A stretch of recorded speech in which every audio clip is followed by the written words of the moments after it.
To order. Welcome to meeting 116 of the House of Commons Standing Committee on Foreign Affairs and International Development. Before we begin, I'd like to ask all in-person participants to read the guidelines written on the updated cards on their table. Today's meeting is taking place in a hybrid format. All witnesses have completed the required connection tests in advance of the meeting. I'd also like to remind all members of the following points. Please wait until I recognize you by name before you speak. And members, please do raise your hand if you wish to speak, whether participating in person or via Zoom. Pursuant to Standing Order 1082, the committee will now commence its study of the current situation in Sudan. I'd like to take this opportunity to welcome our three witnesses. We're grateful to have with us today Ms. Julie Deloge, who's the Acting Director of the International Humanitarian Assistance Division. We have Ms. Caroline Delaney, who is the Director General of Southern and Eastern Africa Bureau. And last but certainly not least, we're also very, very grateful to have Ambassador Jacqueline O'Neill, who is our Ambassador for Women, Peace and Security. Now, I understand there will only be one opening statement, and it will be by Ms. Delaney. So you have 10 minutes, after which we will open the floor to questions from the members. And once we get very close to the 10 minutes, I will be putting up a sign. So if you could just kindly start wrapping things up. That applies not only to your opening remarks, but also to your responses to questions by the members. So that all having been explained, welcome, and the floor is yours, Ms. Delaney. Thank you, Mr. Chair. And thank you to the committee members for this opportunity to discuss the situation in Sudan. While the conflict there may seem very far away from Canada, it has important ramifications for Canadian interests in the world. The scale of human suffering, the significant human rights abuses, and the potential for broader destabilization in the region make this conflict an important issue for Canadian engagement. Je voudrais commencer en rappelant aux membres. I would like to begin by reminding members about the sources of the conflict currently ravaging Sudan. In the wake of a military coup in 1989, Omar al-Bashir took power in Sudan. Over his 30 years in power, his regime concentrated the overwhelming majority of investments and development efforts in the region surrounding the capital city at the expense of the periphery. This situation angered the Sudanese population in regions far from Khartoum. Subnational long-standing conflicts in the south of the country led to the separation of South Sudan. At the same time, a conflict in Darfur broke out in the early 2000s, with significant consequences for the civilian population. This led to the International Criminal Court issuing arrest warrants for al-Bashir for crimes including crimes against humanity and genocide. In 2019, the people of Sudan challenged the established regime and demanded the formation of a democratic civilian-led government. Their protests led to the fall of the Omar al-Bashir regime. At the time of this revolution, Sudan was a very poor and unstable country, suffering from decades of underdevelopment and poor economic management. Nonetheless, the international community, including Canada, supported a transition to democracy. Unfortunately, in October 2021, the Sudanese Armed Forces, SAF, and Rapid Support Forces, RSF, a paramilitary group, jointly and illegally overthrew Sudan's civilian transitional government. Following this coup, efforts of the international community focused on establishing negotiations between civilian stakeholders, political parties, the SAF and the RSF. These efforts led to negotiations to reestablish a civilian regime. One of the most controversial issues was the integration of the RSF within the SAF in order to create one unified national army. Despite efforts by the international community, negotiations did not reestablish civilian governance. On April 15th, 2023, a military conflict broke out between the SAF and the RSF. It remains uncertain who started this conflict. Fighting in the capital rapidly intensified and spread to other regions of the country. This conflict has now been going on for 18 months.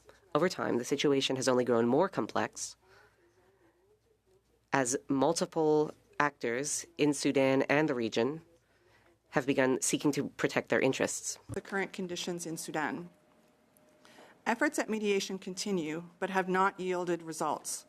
Fighting continues across Sudan between the Sudanese Armed Forces, SAF, and the Rapid Support Forces, RSF, without any signs of abating. At the outbreak of the conflict, the SAF quickly relocated government and military operations to Port Sudan on the Red Sea in the eastern part of the country. They maintain control in this region along with the north. The RSF have consolidated control over most of the Darfur region, and earlier this year began pushing south and east towards SAF territory. The RSF still controls much of the capital city and its surrounding areas, although the SAF have recently reclaimed some parts. As a result, the conditions for civilians in Sudan are among the most dire found in any current conflict. Overall, in Sudan, for a country with an estimated population of 48.1 million, over 8.3 million people are internally displaced, and more than 2.1 million have fled to neighboring countries. This makes Sudan the world's largest displacement crisis. Recent UNICEF estimates also suggest that 17 million children are not in school. In August, it was confirmed that famine was present in North Darfur, including the Zamzam camp for internally displaced people south of the capital, Al-Fashir. The camp is currently hosting at least 500,000 people who have been displaced from other parts of the country. Sudan is facing the worst levels of food insecurity in its history, with more than half of its population, 26.5 million people, suffering from acute hunger. Credible reports, including from the UN, have documented widespread violations of international human rights and humanitarian law by all parties to the conflict, including indiscriminate attacks against civilians, ethnically motivated violence, and conflict-related sexual violence. Je ferai présentement un survol de la réponse du Canada face à... I will now give an overview of Canada's response to this crisis. Canada continues to work with our partners on a number of different fronts. First, Canada is providing humanitarian aid and development assistance in order to meet the needs of the individuals feeling the impact of this conflict. Since January 2024, Canada has provided more than $100 million in humanitarian aid to Sudan and neighboring countries. What is more, Canada has provided $31.5 million in development assistance for Sudan and neighboring countries to fund projects responding to sexual and gender-based violence, as well as education in a crisis situation. Canada has maintained a high level of diplomatic engagement on the crisis at different levels and through different fora. For example, Canadian ministers regularly raise the conflict in Sudan in bilateral engagements and with countries in the region, as well as in multilateral fora such as at the UN and the G7. Further, Canada actively engages on Sudan at the UN Human Rights Council, for example, co-sponsoring the resolution in 2023 that created the Independent International Fact-Finding Mission for Sudan, which is mandated to document violations of international human rights and humanitarian law in the interest of pursuing possible measures for accountability and ending impunity. With the temporary suspension of operations of Canada's embassy to Sudan in Khartoum last April, Canada has shifted its engagement on Sudan to our diplomatic mission in Addis Ababa, Ethiopia. This includes deploying new personnel dedicated to Sudan last month. Troisièmement, la ministre Joly a annoncé... Thirdly, In April, Minister Joly announced new sanctions under the Special Economic Measures Act as part of our response to this conflict. Canada has sanctioned 6 individuals and entities for direct or indirect involvement in activities undermining peace, security, and stability in Sudan, and for violations of human rights. Canada is continuing to closely monitor the situation in Sudan in order to identify more targets for future measures should they be needed. Canada is working actively to support the foundations of any future peace to be inclusive and democratic.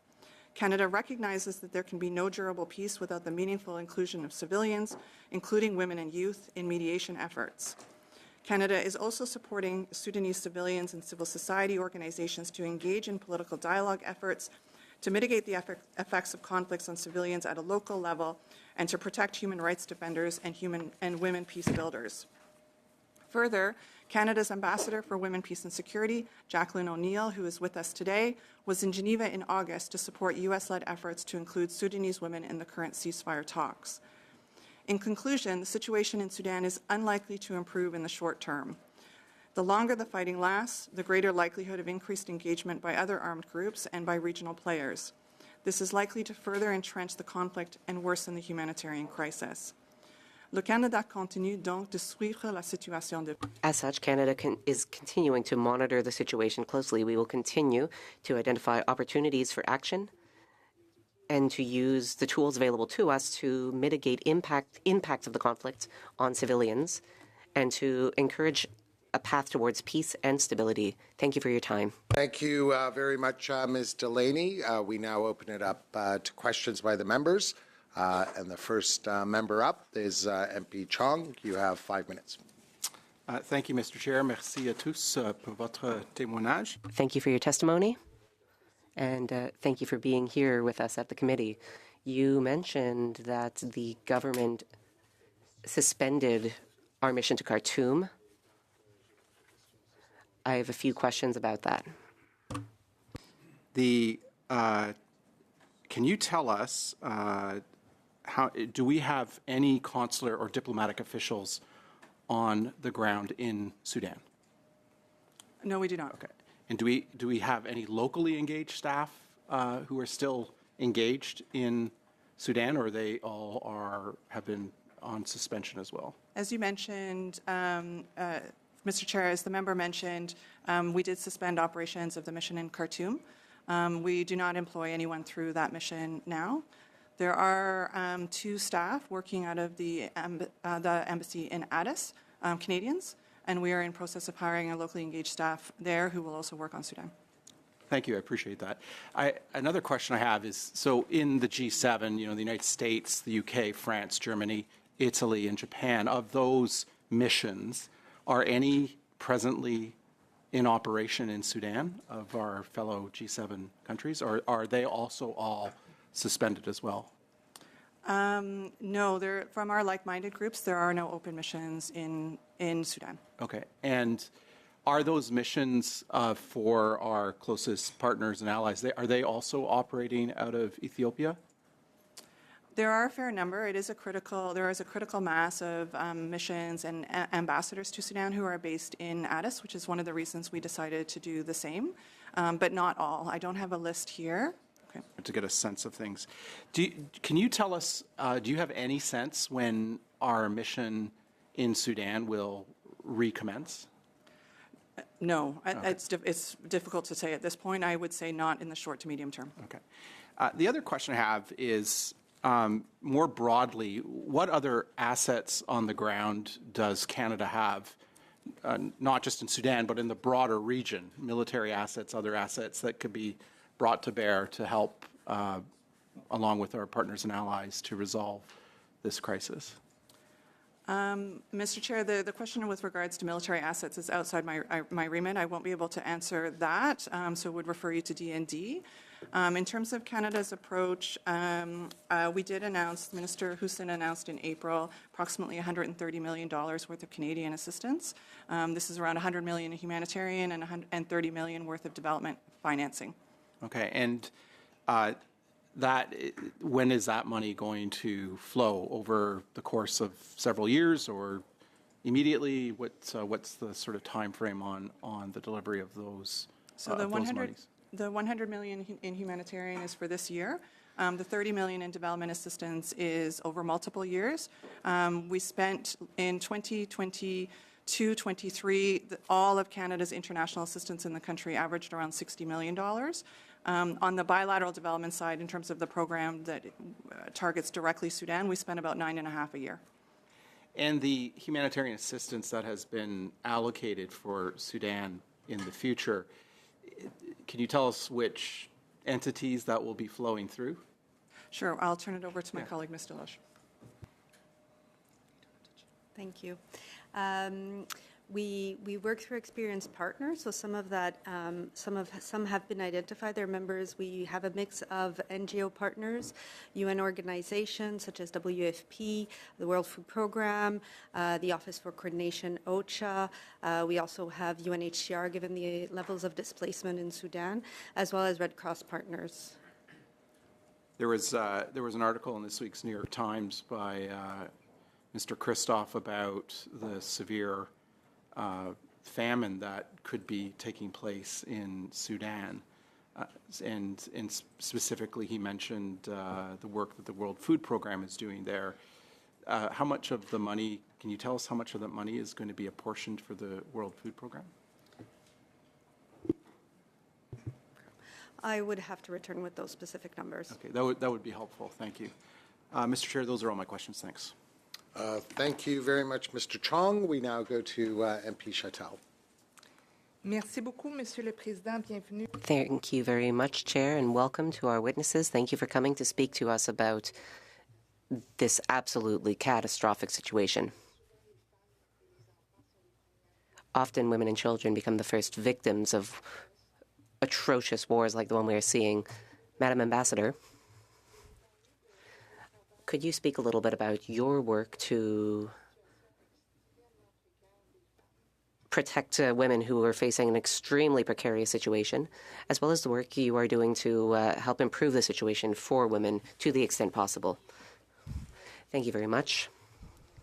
I would be very happy to speak with you about... Voilà. Certainly, I'd be very happy to share this, and I really thank the committee for putting this focus on Sudan. I can speak very specifically to some of the work that has been going on over the last month and a half, as well as the work that many have done over the last 20, 30, 40 years, very unfortunately. And as you mentioned, I'll share what I can. I want to be respectful, of course, of the safety of the women who've been involved in the mediation effort. It's an extremely dangerous thing to be involved in, and also to not betray their confidences and jeopardize their access to future rounds of talks. But there's certainly much we can say. If I can give a brief snapshot on the talks that happened in Switzerland, and please cut me off if it's too much context, but very briefly, the U.S. mediation effort gathered people in Sudan. As co-hosts were Switzerland and Saudi Arabia. Observers were the UAE and Egypt, the African Union, and the UN. The goal was to get together the two parties, the RSF and the Sudanese Armed Forces, the SAF, and agree on three narrow issues: a ceasefire, increased humanitarian access, and monitoring and evaluation mechanisms for an agreement that was reached. The Sudanese Armed Forces, the SAF, did not come to the talks. The mediators kept the invitation open and stayed in virtual contact with them. They said it was contact diplomacy and various other ways to be in touch. And so those who stayed in Switzerland ended up focusing primarily on humanitarian issues. The U.S. mediator wanted to ensure that Sudanese women, particularly civilian women, were able to influence the process. So my loose counterpart in the U.S., the U.S. ambassador at large for global women's issues at the State Department, convened a group of about 15 Sudanese women, including several young women, geographically diverse, including representing Darfur, who came to Geneva, not at the site of the exact talks, but for multiple weeks. And they had a number of contacts meeting directly with the special envoy and his team, as well as with the broader group. The talks, unfortunately, didn't reach the goal that they intended, specifically a ceasefire. But there were some specific outcomes that came, specifically the opening of 2 humanitarian access points to get aid into desperately needed aid into various areas. The women that came together identified shared priorities based around those 3 narrow talks, and everyone was very, very specific that this ceasefire negotiation was not meant to replace a broader political process, a civilian-led, inclusive process, which has to address root causes of the issue. It has to not just replicate the same power dynamics that led to this conflict in the first place, but they provided a lot of very specific points. And if I have time in 1 minute, can I share just a couple of them?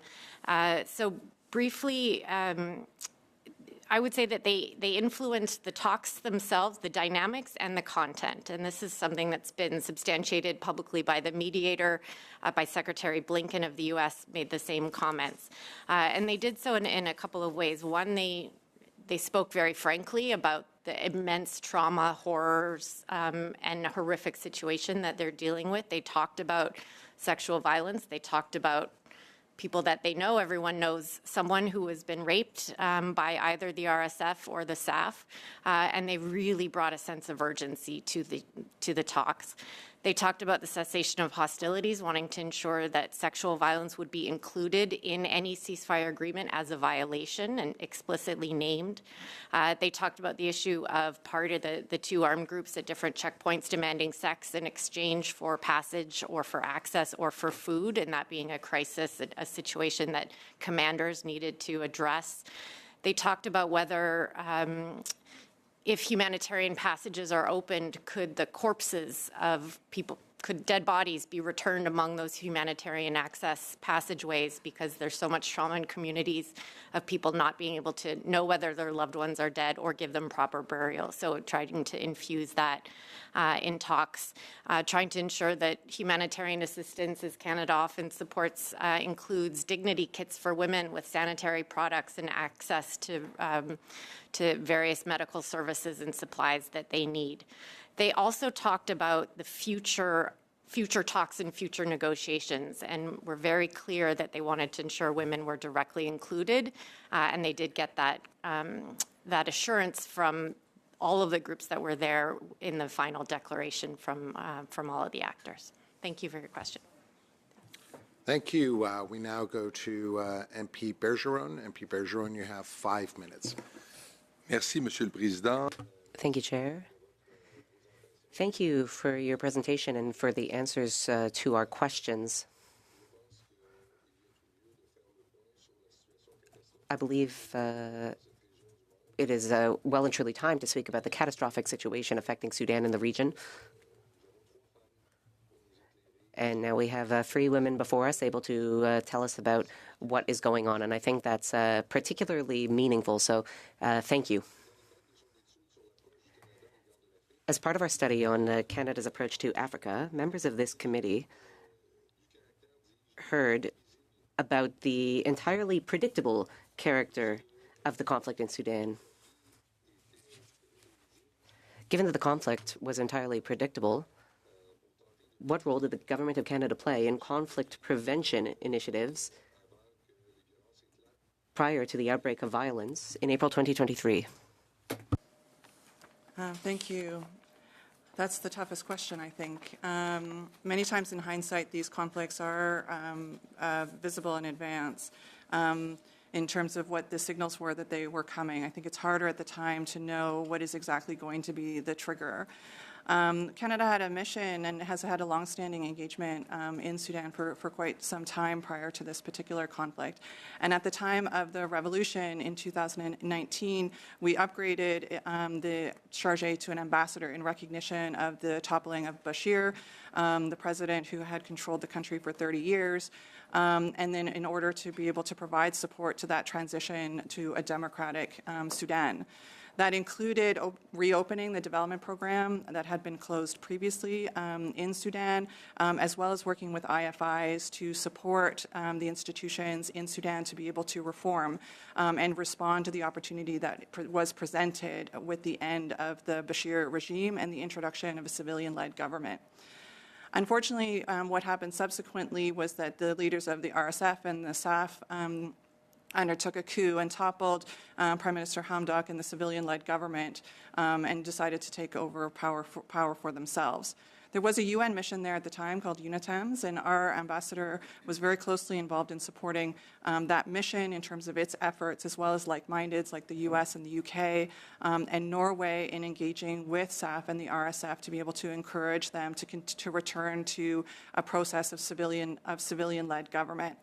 I think ultimately, though, what has proven to be the case is that these are two organizations that are looking to control Sudan themselves and have decided to solve their disputes through military means. And the opportunities, as we are discovering through the very challenging mediation process, the opportunities for encouraging them to come to a constructive and peaceful solution are really quite limited. Merci beaucoup. Hier, aux Nations Unies, les États-Unis, l'Union européenne, la France et l'Allemagne. The U.S., France, the UAE, and other countries have called for an immediate ceasefire, and they also noted international interference in the conflict. Why did Canada not jointly issue an announcement with these countries yesterday? Number of statements, at least a dozen, if not more, social media statements in particular calling for a ceasefire or. Ça, je le comprends très bien. Puis, je m'excuse de vous interrompre. Sorry to cut you off there, but yesterday, a number of different countries that we are typically very aligned with issued a statement. Why did we not take part in that statement? And were we taking part in the discussions that led to the statement? The meeting that took place at the UN General Assembly yesterday, and I can't comment on specific participation on the part of the Canadian government at that meeting, except to say that the UN General Assembly is a very charged set of days, and there's often a lot of competing priorities that take our representatives to a lot of different locations. Excellent. Madame Desloges, vous avez parlé. Wonderful. Ms. Desloges, earlier you spoke about what the UN and NGOs were doing. Which NGOs did you work with specifically? I'm asking this question because at a number of points, members of this committee observed that we were not distributing our international aid through the UN alone or through major NGOs alone. We also need to be distributing our aid through smaller NGOs, because often it's these smaller organizations who have a better handle of what's going on the ground. What's the situation in Sudan? Currently, we are working with CARE Canada, which is one organization that is very present on the ground. Oh, sorry. Deloge, we're over time, so if you could spend about 30 seconds responding. Thank you. On travaille avec CARE Canada. We work with CARE Canada. The situation in Sudan is extremely complex operationally for organizations large and small. We are continuing to support smaller organizations, and we are looking at ways to expand our presence and work with people who are more established. We and our partners also want to work with local organizations to support them in the provision of humanitarian aid. Thank you very much. We next go to MP McPherson. You have 5 minutes. Thank you very much, Mr. Chair, and thank you all for being here. This is such an important study for us to be doing in this committee. I know that we have colleagues here, Canadian Sudanese people in the audience that are listening. I know that many are watching online and are deeply concerned about their loved ones, their family members, their friends. So I guess my very first question I'll ask from you is, talking about what Canada has done in terms of addressing the failures of the humanitarian visa program for Sudan, which has so far seen, if I understand correctly, not a single individual has come through on that program. Not a single person has been able to come, in contrast with plus 200,000 Ukrainians. And I'm just wondering where is the gap there, if you could speak to that at all. Mr. Chair, this unfortunately is outside of my remit and would have to refer the question to IRCC. Okay. Yeah, obviously for so many Canadians that are hoping to get their family out, they see how quickly the response is happening in other jurisdictions and how that is not the case in this one. I've also been hearing quite a lot from humanitarians, certainly organizations that are working there, and acknowledging the complexity of the region, acknowledging the difficulty that we have there. There is also a massive diplomacy gap from their perspective. They've told me that access to humanitarian access, targeting of civilians, the looting of humanitarian aid, administrative blockages, these are all problems that require a concerted diplomatic effort. And it is unclear to many people in Canada, many people within the humanitarian community, what Canada is doing to make sure that those diplomatic efforts are being put forward. And I'm just going to give you a couple questions there just so I can, and I'll pass it over to you. Knowing that this is, potentially the largest humanitarian crisis that is happening, knowing that this is a government who has said that we certainly have a feminist international assistance policy, and we've been told there is a feminist foreign policy. Can you also tell us how many people are working on this crisis from each department, and how many people have been allocated to this? Knowing the size, knowing the scope, we'd just like to get a sense of the importance that the Canadian government is putting on this crisis. Mr. Chair, I can't comment on other government departments, but I can say we've increased our presence in Addis in recognition of the seriousness and the importance of having people in the region that are specifically working on Sudan. We have 2 CBS in the region, as well as hiring, a Canadian-based staff, and a locally engaged employee will be hired as well. There's 2 now, and there will be 4? There are 2 Canadians that are working there now, specifically on Sudan, as well as supported, of course, by other members of that embassy. But they're the 2 that are dedicated to Sudan, and then 1 locally engaged staff will be hired as well. In terms of here in headquarters, it's difficult for me to give precise numbers because it's not just individuals. It's often parts of full-time employees that are working on these files. But there are folks working in my bureau, in the Bilateral Relations Bureau, in our development team, as well as in our foreign policy team. Our program, the Peace and Stabilizations Operations Program, also works on projects in Sudan, as well as, of course, on humanitarian assistance. And then others that work on issues like sanctions and advocacy and policy and communications. So what I'm hearing is on the ground that there's the 2 and 2 to come, and potentially a number of different part-time roles that are being played within Global Affairs Canada. What would that compare to? How would that compare to, say, our response to Ukraine? A conflict that is also very complicated and deserves as much attention as possible. What would be the comparison there? So just to ensure there's clarity with regards to the embassy in Ethiopia and the representation on Sudan, it's 2 Canadians, not 2 to come. So 2 Canadians and 1 locally engaged staff to be hired.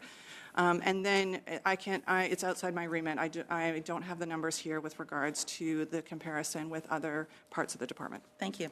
My next question. In March, I wrote to Minister Joly, Minister Miller, and Minister Hussein about the crisis in Sudan. I'd flagged a number of things that were very concerning to me about the Canadian response.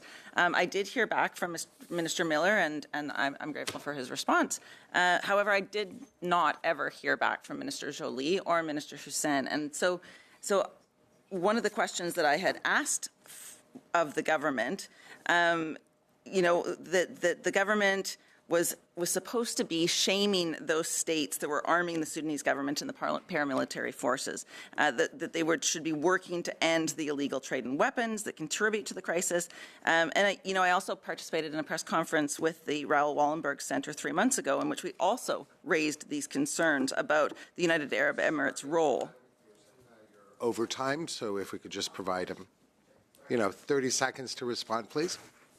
So the Government of Canada does call on all actors to respect international human rights and humanitarian law, and encourage all parties in the region and elsewhere to ensure that all actions lead to a swift resolution of the conflict in Sudan as possible. Thank you very much. So now we go to the second round, which is also 5 minutes each. We go to MPF. You have 5 minutes. Thank you, Mr. Chair, and thank you to the witnesses for being here. 26.5 million people facing hunger, that is certainly sobering, along with the other atrocities that we're hearing about. I do, however, want to begin from a bit of a different tack, and that is more from the Canadians that are in Sudan. Reported about 1,800 Canadians are in Khartoum, or sorry, in Sudan itself. About 700, and my information comes from a news report from end of April, so these numbers could be slightly off. 700 requested assistance to get out, and yet the minister was reported as saying that she was surprised by the eruption of the crisis. Yet that same news report said that Canada was warned for weeks in advance in this April, and Ms. McPherson was just alluding to the fact that she herself was warning and asking our government. So why would the government be surprised by the eruption of this conflict, given the seeming the warnings in advance? Thank you. So I think that I think what was quite clear in terms of the eruption of this conflict was that it was a surprise to a lot of countries. In particular, I can actually share that I was there about 3 days before the conflict erupted. I met with the UN Special Envoy at the time. I met with representatives of the UK, the US, as well as a number of other like-minded. No one suggested that a conflict was 3 days away in terms of the eruption and the scale of it. What's also, I think, quite different about this conflict from previous conflicts is that Sudan's no stranger to violent conflict, but it is very unusual and hasn't been seen before to have civil war in the capital. And so the eruption in the capital and the threat that it posed as a result to, for example, the Canadian Embassy was something that was extremely unusual in the history of Sudan and one that wasn't being predicted on the ground at the time. Continue with that a little bit. The same news report went on to say that Canada, our armed forces, did have a relationship through their liaison with the U.S. to Africa Command, and they were receiving warnings that the situation was becoming dire. So I guess if I can probe a little bit more, is there a bit of a siloed issue between our armed forces and global affairs, in that those warnings aren't getting through for some of that, for some of that preparation, some of that prepositioning of assets in place? Because and if I can follow up with that, do you know how many? My information shows 170 people have been evacuated of the 700 that requested assistance. Do you know what the number would be today? I don't have the number here in terms of the number of people that were evacuated. As you know, there was quite a significant lift in the immediate onset of the crisis. Canada and other like-mindeds were put in a very difficult situation in April of 2023 when the crisis hit in order to evacuate a significant number of citizens. We worked with like-mindeds and others to be able to get people on planes. Canadians also helped some of the citizens from other countries to be able to be evacuated on Canadian Armed Forces planes as well.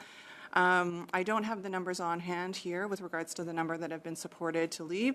It's relatively small, but I'm told that our consular officials are in contact with those that have requested support. There's about 24 active consular cases of all types of Canadians who are still believed to be in Sudan.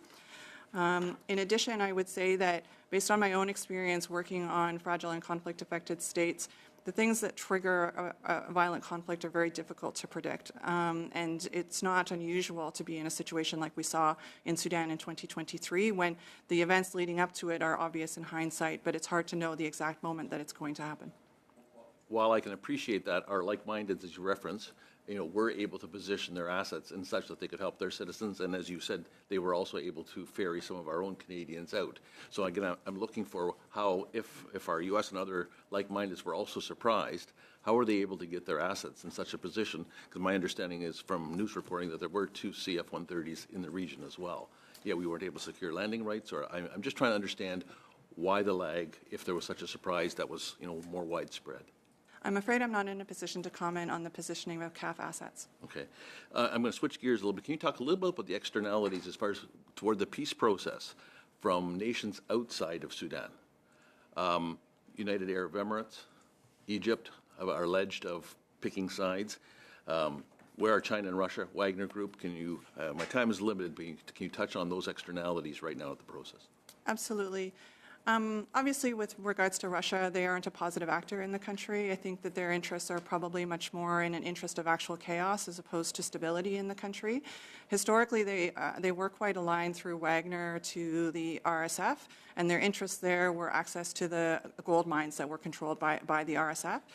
Obviously, things have changed quite a bit with regards to Wagner and the death of Prigozhin, but the Russians are still transitioning their approach with respect to using other means to be able to influence and engage with the government of Sudan. Their interests are particularly access to gold in the country, as well as their interest in access to having a port on the Red Sea. China's interests are quite a bit different. We assess that they are likely more interested in stability than instability as a result of their significant investments in the oil sector in South Sudan. There's only one pipeline that runs out of South Sudan, and it runs through Sudan.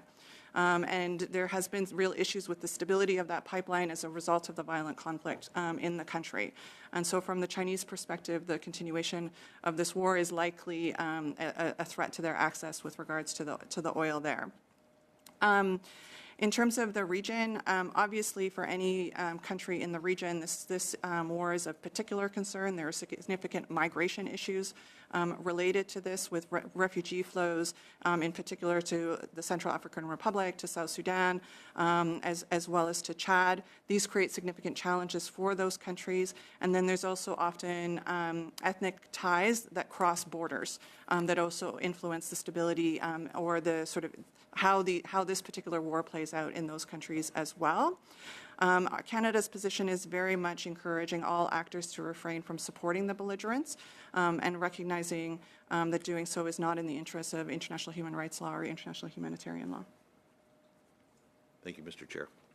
Thank you, Mr. Epp. We next go to Dr. Fry. Dr. Fry, you have 5 minutes. Thank you very much, Chair.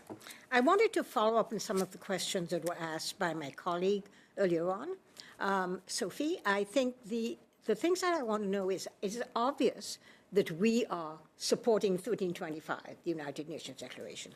It's obvious we're putting our money where our mouth is in some of these meetings.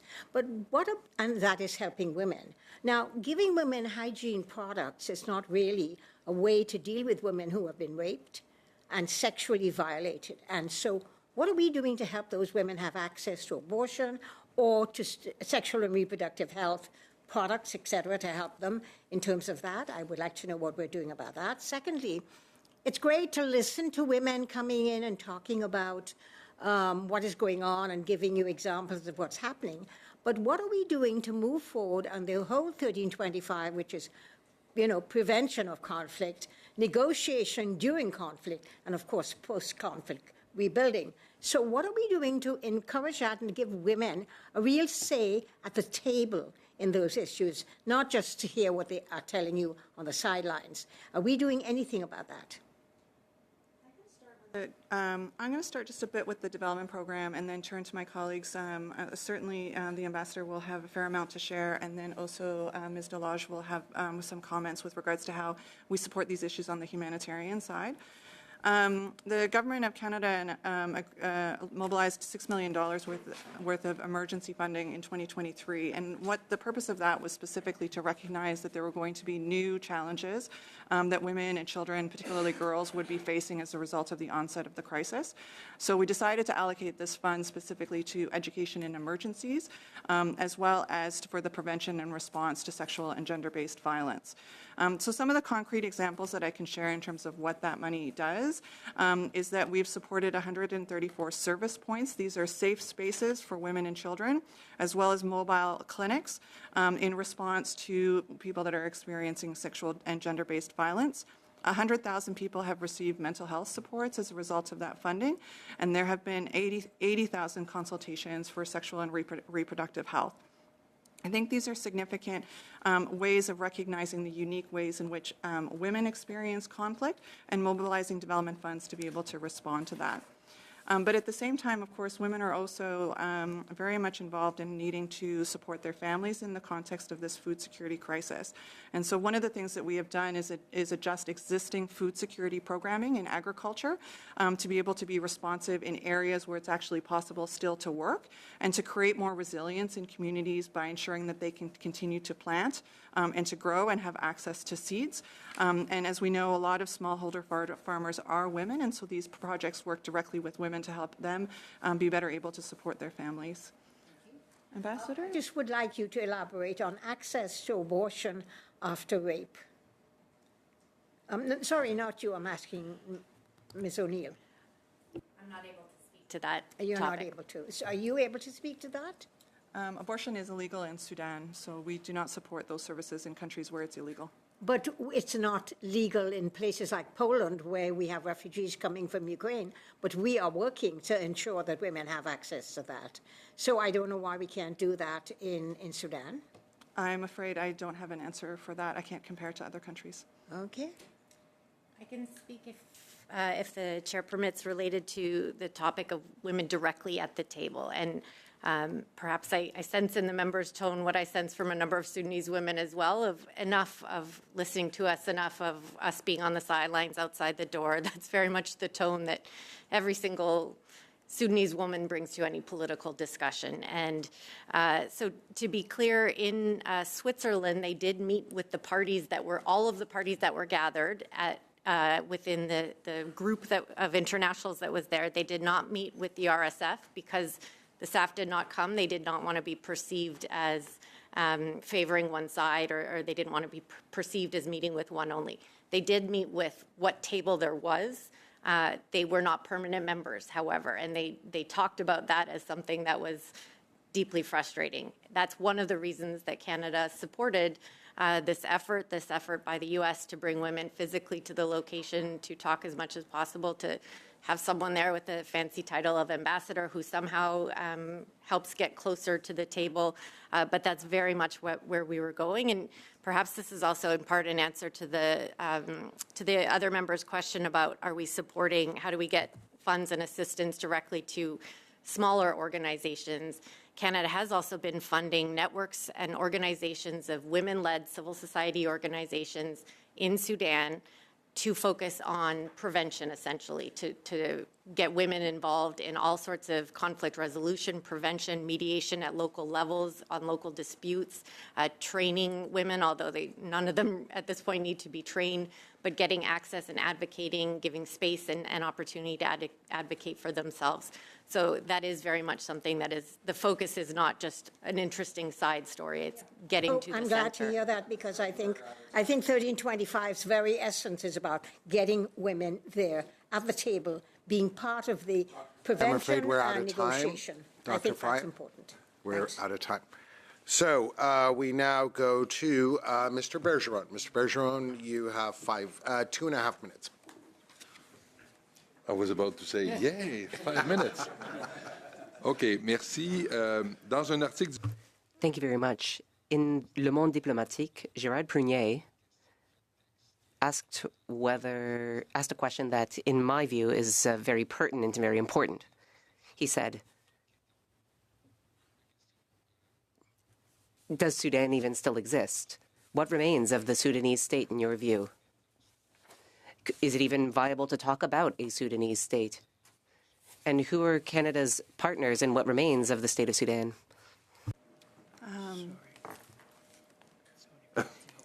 This feels like a complex question, so I don't mind the interruption here. But Canada does recognize the state of Sudan. It's obvious that the activity, the situation there has created a significant amount of fragility, and there is a real risk of fracturing in the country. And that's what I think at this point, what we're hoping not to see is that further destabilization into its constituent parts. RSF and SAF do control parts of the country at this time, but even that border continues to change and to move. And the longer this goes on, the more difficult it is going to see, and the more difficult it is to see how that that resolution comes to pass in terms of recognizing, bringing the country back together again. Et Quels sont, selon vous, qu'est-ce qui est And in your view, what foundations will allow us to eventually ensure stability in Sudan in a short-ish term? I think we wish we all had the answer to that question, but I think one of the things that we really do think is quite fundamental, and it is one of the areas that we think is the advantage of Canada's role, is that question of how to engage with civilians and to give civil society and civilian actors an opportunity to influence this. This conflict is really a fight between two militaries who are interested in controlling power and access and the resources that they can access in the country. And they don't have an interest in having a stable, a country that is there, or a government that will work for all citizens. And so I think what is most important is to have ways of working through and supporting civilian actors to be a counterpoint to that, to not take this conflict as one that needs to be solved between those two belligerents, but one that actually needs to be solved through the participation of all citizens. And that means, it means women, as the ambassador has spoken about. It also means youth. This is one of the reasons that Canada is actually working with civil society actors, in particular a platform called Takadam. This is led by the former Prime Minister who was ousted by the two belligerents in this particular conflict in a coup in 2021. And Prime Minister Hamdok is leading Takadam as a broad coalition of civilians to be a counterpoint to these two militaries. So that is really our view, and I think it is the process that is going to have the most sustainable outcome, and the evidence shows that the broader the participation is in determining the way forward, the more participation you have from women and youth, the greater the likelihood of success. Merci beaucoup. Thank you. We next go to MP McPherson. You have 2.5 minutes. 2.5 minutes. Yeah, thank you for saying those things. I mean, what we have heard from some of the people on the ground from MSF, certainly, they were releasing a report on the number of maternal deaths. It's horrific. It's just horrific what's happening on the ground, particularly to women. But I am going to go back to the questions I was asking about the United Arab Emirates' role in arming the RSF. Has Canada addressed the serious issue with the UAE of its role in arming and financing the RSF, and most recent allegations that it has shipped arms into Sudan under cover of the symbol of the Red Crescent, which is legally protected and is actually a violation of international humanitarian law? So we are aware of the reports. Canada continues to work with its regional and international partners to determine how best to engage with the various actors who may have influence over the warring parties to help encourage a cessation of hostilities and a meaningful commitment to mediation efforts. On the question of arms exports, we continue to conduct thorough risk assessments of relevant export permits for controlled goods and technologies destined for export with the aim of mitigating the risk of illegal transfer or diversion of Canadian exports to the conflict in Sudan. Well, we have a role to play in terms of diplomacy on that as well. And of course, over the years, UN experts, as you will know, have several times flagged the use of the Strait Group manufacturing armored vehicles in Darfur in contravention of the UN arms embargo. So under the Arms Trade Treaty, which Canada, that's the law of Canada, Canada is obliged to take action in the case of brokerage. What action is planned in the case of Canadian-owned Strait? I will have to come back to you on that. I don't have specific information on that company. It would be great if you could, mostly because we've been raising this issue for multiple years. The NDP has seen the issues with this for a very, very long time. So thank you. And then my very last question for you, I guess. Right now, when you listed the people that are on the Canada sanction list, there are 6, I understand, that are being listed from Sudan. To me, that seems like a very low number, considering what we are seeing happening on the ground in Sudan. Is there a plan to include more people on that sanctions list and ensure that it is more comprehensive? We're always reviewing the options with regards to additional sanctions. These processes they're quite rigorous with regards to the due diligence process and to consider and evaluate the particular circumstances that might warrant the use of sanctions. And as I mentioned, we'll continue to monitor the situation closely in Sudan. One of the things that's most useful in the cases of Sudan is coordination with like-mindeds to ensure effectiveness. We also take into consideration strategic considerations and a staggered approach. Thank you. We next go to MP Abel Taif. You have 5 minutes, sir. Thank you for the 5-minute chair. I speak to my community members, my constituents from the Sudanese community, and one of the issues is the critical humanitarian access inside the country, where the large, probably displaced number of people happened to take place as a result of this ugly war. And the negotiation in Switzerland, led by the U.S., get to emphasize on this issue. How successful was that negotiation, and did that improve the situation at all? Thank you. The negotiations in Switzerland were successful in that there was a recognition of an agreement to open border access with regards to humanitarian access, but that was largely the only accomplishment. I think we're fairly disappointed in the absence of an actual ceasefire and the continued fighting, of course, by the belligerents. I might turn it over to the ambassador in case she has anything else to add, because she was there. Thank you. So to add a little specificity to that, they got agreement to open 2 humanitarian supply routes. One is the Adre crossing, which is on the border with Darfur, between Chad and Darfur, and the other in the Daba Road, which is gives access to the north and west from Port Sudan. They got guarantees from both parties to secure safe and unhindered humanitarian access. I think it's fair to say that the parties still have a ways to go in delivering on that commitment. And we've seen both parties hinder the development or the delivery and access of aid. Are you aware of any incidents where people that's supposed to exit to a safe place or to a place where they can really find to flee? Are there any incidents that was reported about people getting killed or other trafficking that took place while this is happening? Yeah. I mean, I think I'll maybe refer you to the Independent International Fact-Finding Mission. So this was started as a result of a resolution by the UN Human Rights Council. Canada was a co-sponsor. It's mandated to monitor and investigate human rights violations and violations of international humanitarian law. They released a report in September. The findings and the evidence is significant with regards to the kinds of actions that you're describing. There have been reports of humanitarian workers being killed.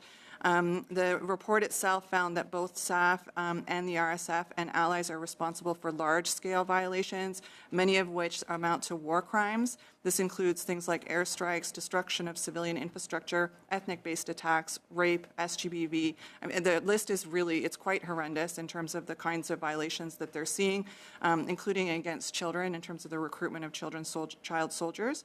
It goes a little bit farther as well with regards to the RSF and suggests that there's reasonable grounds to suggest that the RSF and its allies committed war crimes and crimes against humanity. Thank you. I have a question about the Zamzam camp. How many people, have any of you visited, or have any of the Canadian members of delegation have visited the camp? I'm going to turn it over to Ms. Delage on the Zamzam camp. I have not visited myself, and I can't comment on past visits by diplomats. I have not visited. And the number of people? Yeah. I have not visited either on Zamzam camp. I do not have the current number. Yes, we have 500. Their current estimates is 500,000 people in Zamzam camp. Any Canadian organization you are aware of that working or helping that you know of and have reported anything from that camp?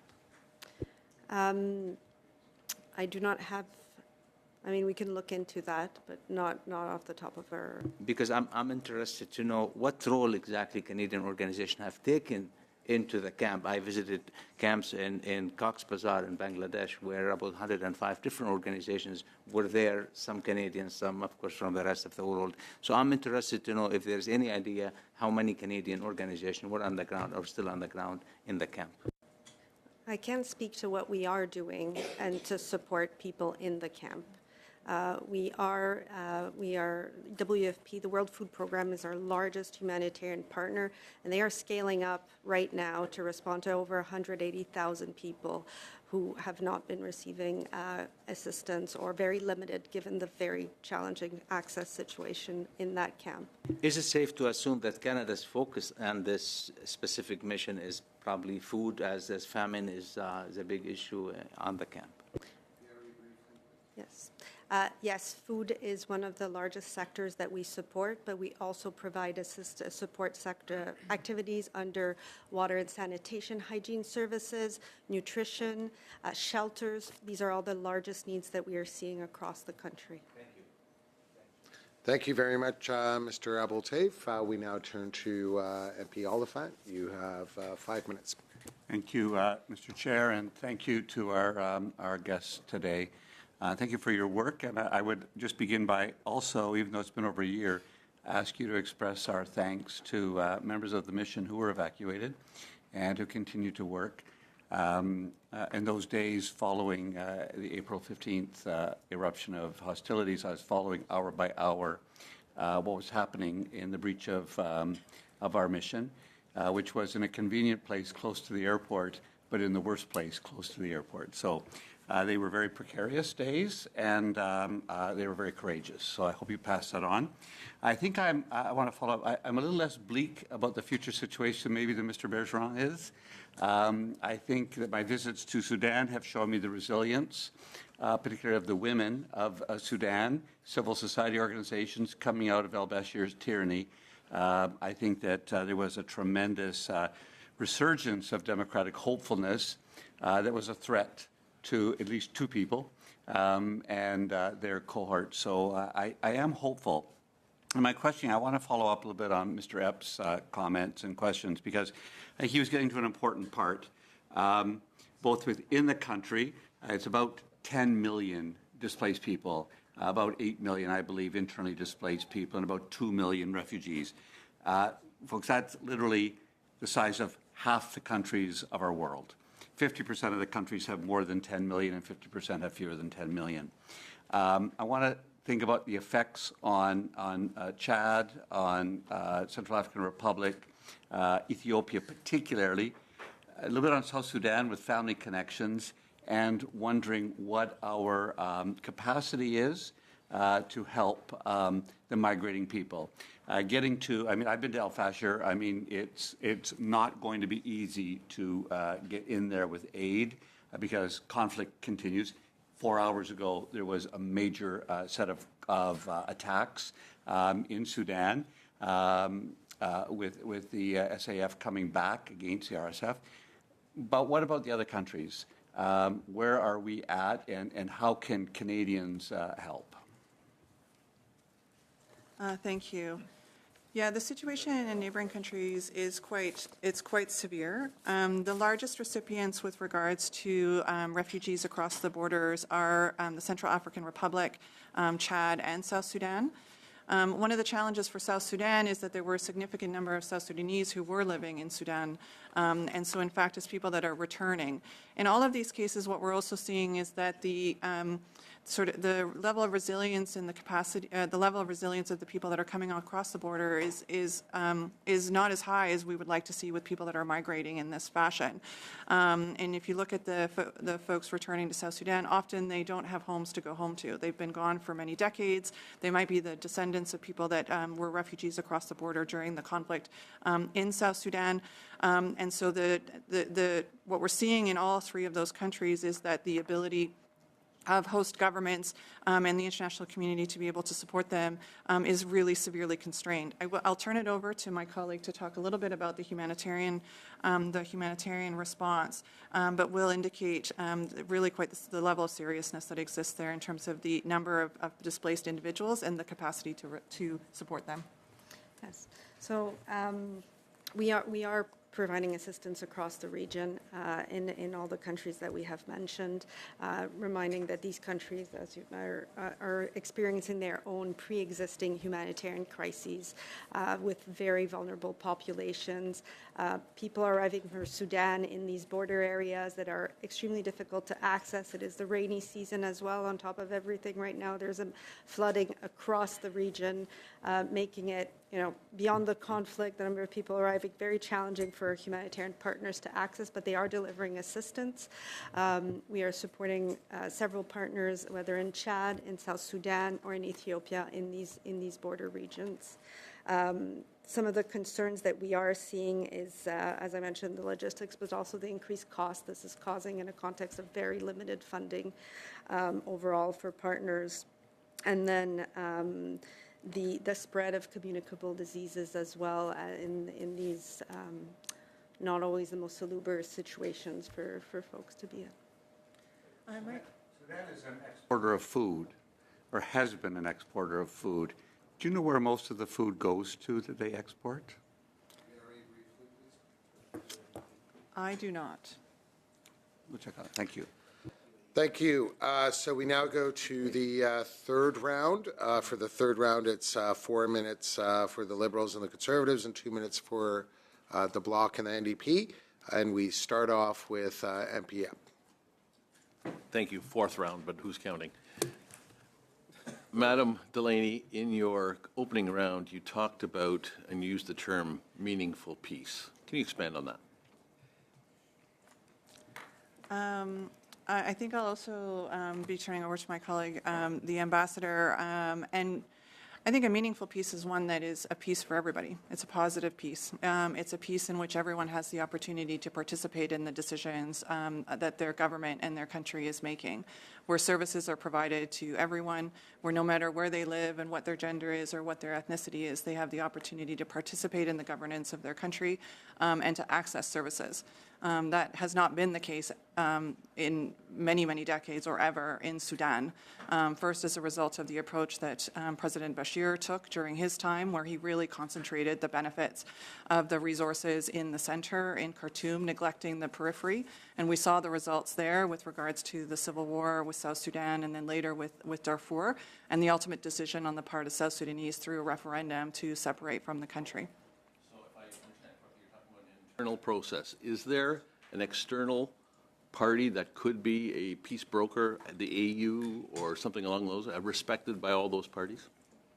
The challenge in this context is that there are a number of different avenues through which it might be possible to broker a peace, and many different actors. So the African Union is involved. They have hosted events, including with civilians, in order to discuss what a peace might look like in the country.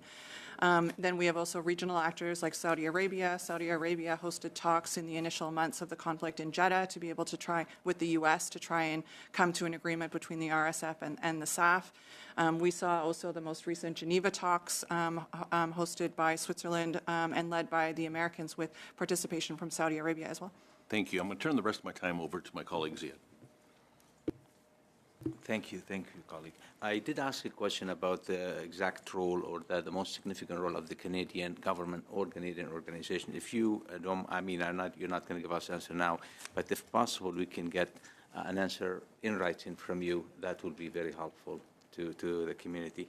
My next question is, there's over 18,800 people were killed since August 2023 in Sudan, based on reports we have. And it seems like it's going in all different directions, not just between the people that the army's fighting, it's just beyond, and the civilians, children, women are victims, are the one that are paying the most price. Does the Canadian government believe that crimes and crimes against the humanity have been committed in Sudan? Yes, we do. And so what are we doing? Is this against individuals or organizations or both? And how are we going, as Canada, how are we approaching this? I'll also just highlight, going back a little bit, I wanted to sort of underscore the support that Canada is providing to the civilian platform Takadam. This is one of the broadest coalitions of civilian actors in Sudan. 40% of the participants at the founding conference that took place recently in Addis were women, and a similar number were youth. So in terms of a Canadian role in finding a way forward, we are working through this option of supporting civilian voices to be a counterpoint to the belligerents. And then in terms of the advocacy we're undertaking, Canada was one of the co-sponsors of the resolution of the fact-finding mission that has gathered the evidence and suggests that there have been war crimes and crimes against humanity. When I throw the 18th, I'm done. Mr. Apples. Well, thank you. So we next go to MP Chattel. You have 4 minutes. Mr. McKay. I think it's me. MP McKay. Okay, thank you. Thank you, MP Chattel. MP McKay, you have 4 minutes. Thank you, Chair. What's the geopolitical significance of this conflict? I think the geopolitical significance of this conflict, I would say a couple of things. One, it's its location in North Africa. It's a region that experiences its own stability for a variety of reasons. And another country experiencing this kind of destabilizing effect has the potential to spill over into its neighbors that are often experiencing their own challenges with regards to resilience. What happens then, of course, is that these mass movements of individuals create significant humanitarian concerns, significant migrant issues. I think our like-minded countries in Europe might be quite concerned about migration issues across into Europe. Further, any ungoverned spaces are bad for countries like Canada. Ungoverned spaces are places where terrorists and criminals can thrive. And what we're seeing in Sudan is a vast area with no effective government. From the continuation of this conflict? It's difficult for me to answer because it's very few people, I think, benefit from the continuation of this conflict. But Mr. Epp was raising the question of the Chinese and the Russian involvement, and it seems to me, just based on your answer, that the Chinese would benefit from stability and the Russians benefit from instability. Is that fair? Is that a fair analysis? Yeah, the analysis that I offered was that Russia's interests and the way that they've been operating is one that foments chaos. They have their own interests. For example, they very much want and are engaged in discussions to have access to a port on the Red Sea. They want access to the gold in the country. Oftentimes, if there is a degree of instability, can create those opportunities, particularly with regards to access to gold in the country. Is there a difference between the Russia as a state and the Wagner Group, or is the Wagner Group the sole operator there? Yeah, there's only certain amounts that I'll be able to talk about in this venue, but there is a difference. But there's also a significant difference with regards to how Wagner can or can't operate now. There's been a real shift since the death of Prigozhin with the movement of the Russian Ministry of Defense to take over much more control with respect to these, how these private military contractors I don't work. understand why you'd be limited to talk in this venue about the changes in Russian attitude in Sudan. Oh, just in terms of what we can discuss in an open setting like this. But certainly, at this point, Russia's engagement is more driven by the government as opposed to Wagner. Is there a conflict between Russia and China over access, port access? I can't comment on that. It's not something I know enough about to be able to speculate in this venue. Okay.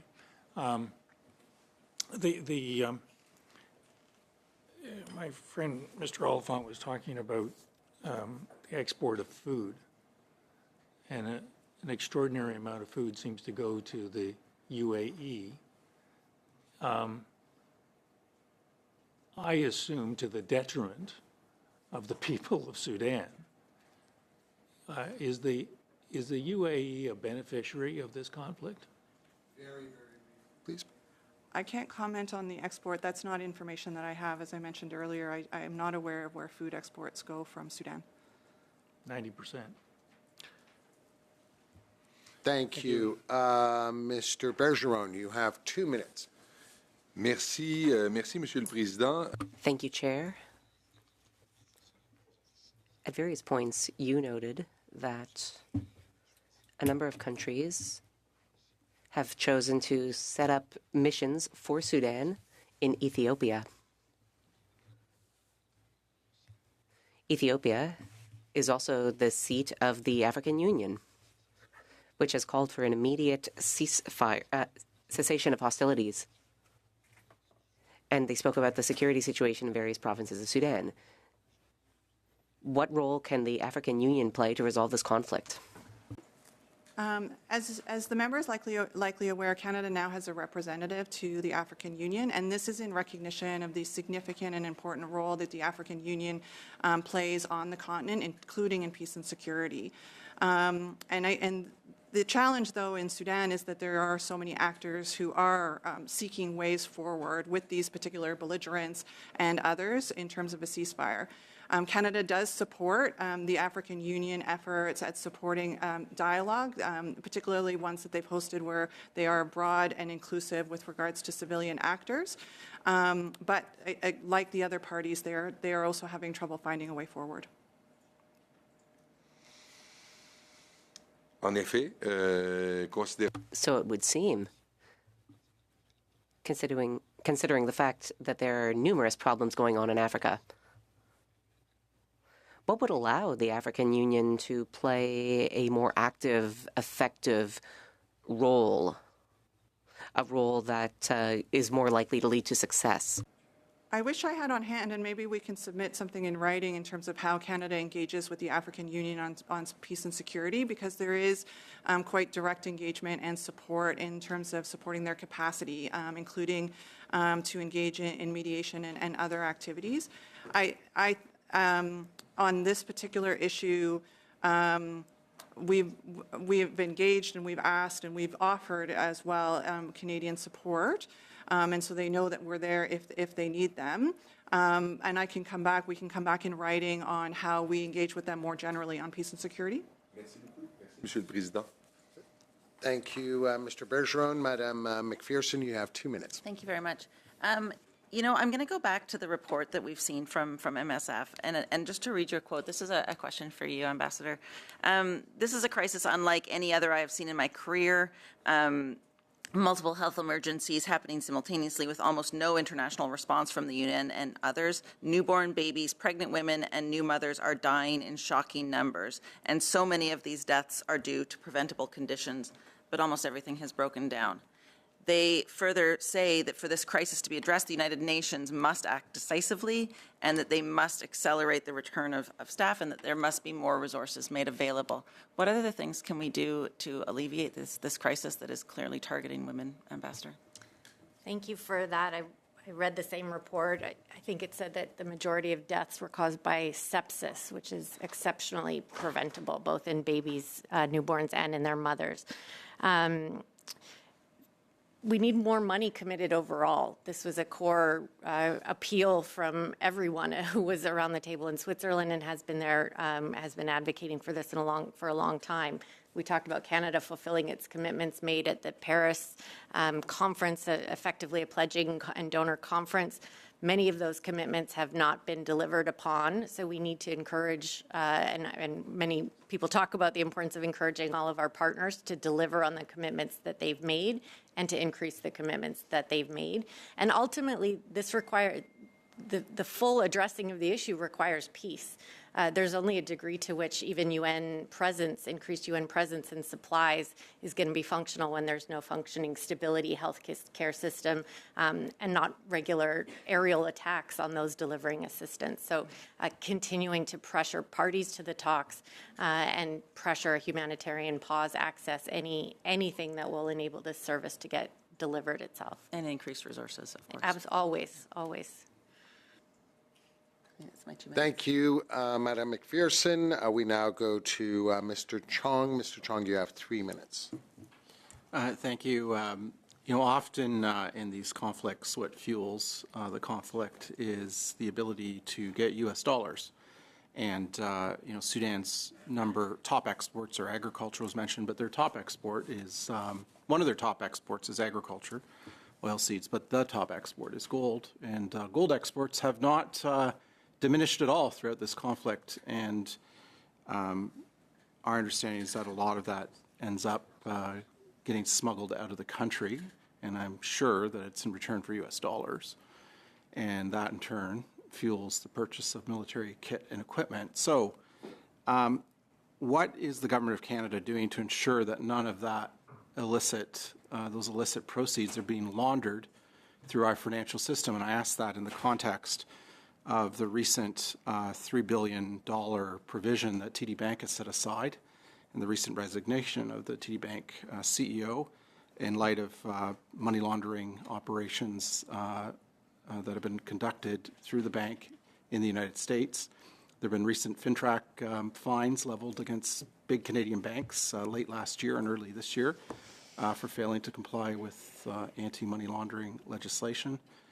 There are other fines that have been levied against Canadian banks by the U.S. authorities.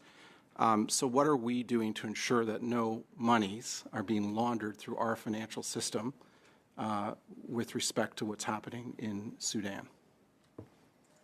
Mr. Chair, I think that the comment about the challenge of the export of gold and the degree to which it funds the two belligerents in this side is a really pertinent one and a real significant challenge for the international community in Canada as part of that to tackle this. In terms of finding a way to cut off the financing to these belligerents and their ability to buy weapons. I unfortunately can't comment on how our financial institutions can prevent that. We can look into it and see if there's a way to come back in writing, but it is somewhat outside my remit. Yeah, I ask it because the minister imposed sanctions, I believe earlier this year, on individuals and entities in Sudan. The enforcement of those sanctions is now important. And so, the federal government's recently in the process of implementing a beneficial ownership registry for federally incorporated entities under the Canada Business Corporations Act. It's undertaking other measures to combat money laundering. It's just curious as to what GAC's role in all of this as the lead on sanctions and sanctions enforcement is to prevent any illicit monies going through our system, which fuel conflicts like the one in Sudan. Very, very briefly, please. I think the member makes a good point, which is we do have a role with regards to determining sanctions. And in terms of the 6 sanctions that were announced, several of them are organizations that are known for having either logistical operations, links to gold exports, financing networks for the RSF and the SAF. Thank you. We next go to MP Chatel. You have 3 minutes. Merci, Monsieur le Président. Oui, écoutez, les nations. Yes. Thank you, Chair. The UN has proposed a number of different funds and activities in order to engage the international community to fight for either a ceasefire, negotiations, protection of civilians, provision of humanitarian assistance. One frequent suggestion was to give the African Union a bigger role, as well as the Intergovernmental Authority on Development, as well as to support a transition towards democracy. Can you tell us a little bit more about what actions are being directed by the UN to arrive at peace? Because, of course, we are faced with a catastrophic situation. It's all very well and good to send humanitarian aid and to try and protect civilians from the heinous crimes committed against them. But at the end of the day, there needs to be peace, and lasting peace at that. Can you tell us a little bit more about UN-led efforts to achieve this? What is more, also, can you tell us how Canada can support these efforts? This is a really good question, and one of the biggest challenges, I think, with regards to how we and others engage in Sudan. I think the context there is one of the most difficult ones that we're facing, and this is why perhaps it's difficult to articulate solutions. What we see here is 2 belligerents that are using food as a weapon of war, and so the room to navigate here is pretty limited. But that doesn't mean that there aren't things that we can do or things that we can support the UN to do. There's significant advocacy that is undertaken by Canada, like-mindeds in the UN, on the part of the two belligerents to adhere to international human rights law and international humanitarian law. As we've seen, there's been negotiations, including between putting pressure on the 2 sides to ensure humanitarian access and to be able to do things like open the border with Chad, which is a staging ground for the humanitarian response. As we've talked about, I think funding is a huge part of this, and certainly Canada, in terms of our announcement of $100 million in funding this year to the humanitarian response, is providing a portion of that response. response. And then, of course, on our side, ensuring that that response is as inclusive as it possibly can be in terms of reaching the poorest and most vulnerable. And calling out the belligerents for the actions that they are undertaking and the degree to which they're using food as a weapon of war and restricting access to humanitarian assistance for their own interests and military gain. Au niveau de... Chatel. So that concludes. If I could just ask a couple of follow-up questions. Firstly, thank you very much, Ms. Delaney, for undertaking to follow up in writing on a few of the questions that the members asked. I have to say it is very, very disappointing to hear that no Sudanese have come here, despite the fact that there is a family reunification program. I was looking in the Globe and Mail in February 2024, there was a headline that says, Canada prepares to welcome thousands of Sudanese, but we did hear that none have arrived under the family reunification program. I appreciate full well it's not in your remit, but if we could have some follow-up information as to what those challenges have been for the Immigration Department, if you could kindly liaise with them, that would be very, very much welcome. The second question, and I would ask any of the witnesses, is we did hear about a number of different issues. I understand that cholera is a big challenge in Sudan as well, but it did not come up in any of the responses. Is there anything that Canada can do on that particular front? Okay. Just very briefly, if someone could tell me if there is any initiative afoot for Canada to respond to cholera in Sudan. Absolutely.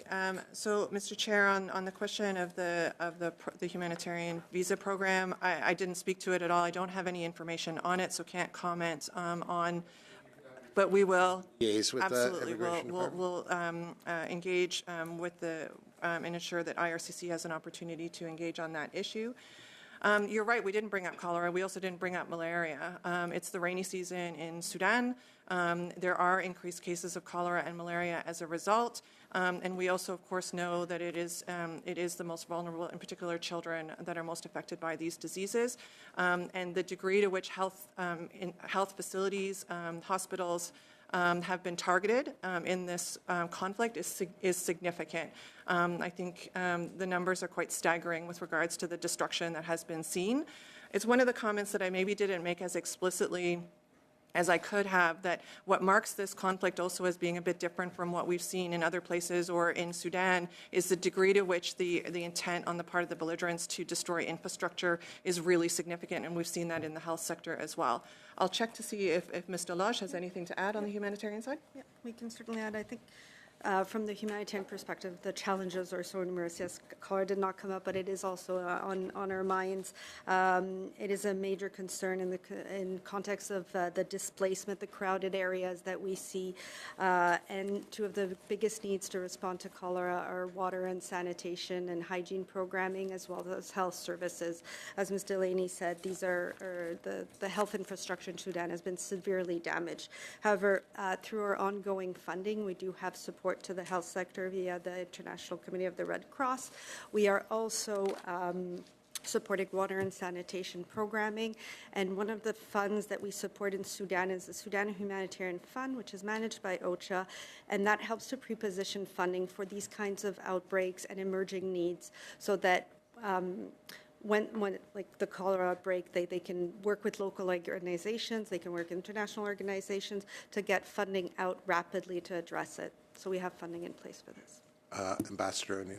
Very briefly, there are a lot of things we didn't have time to talk to. One of the, if I can flag, that is extremely important and is unique to this conflict is the extent to which online disinformation is playing a key role. This is one of the conflicts that I've seen that has both the most attempts at transparency by mediators of all types and also the greatest amounts of disinformation, including hate speech, by a range of actors. I would not be surprised if many of the countries that we mentioned have connections today.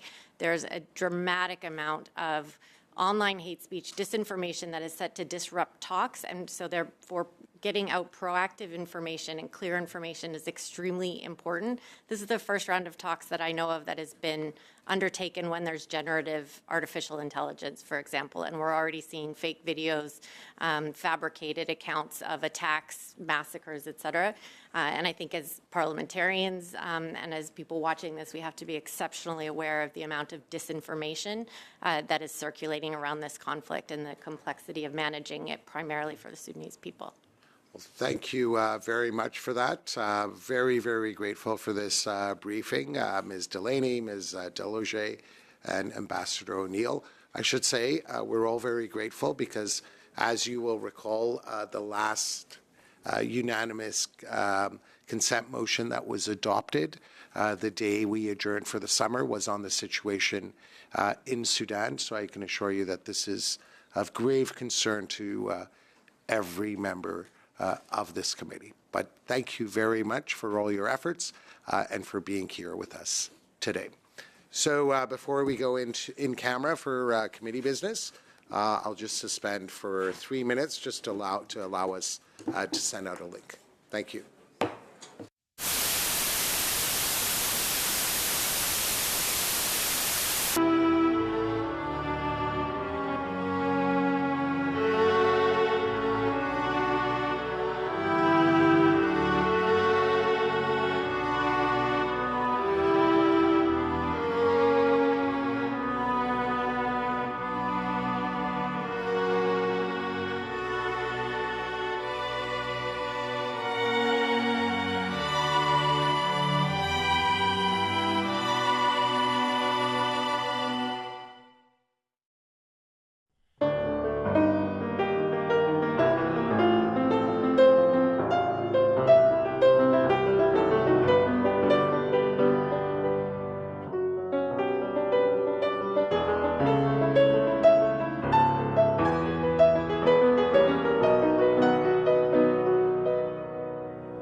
you.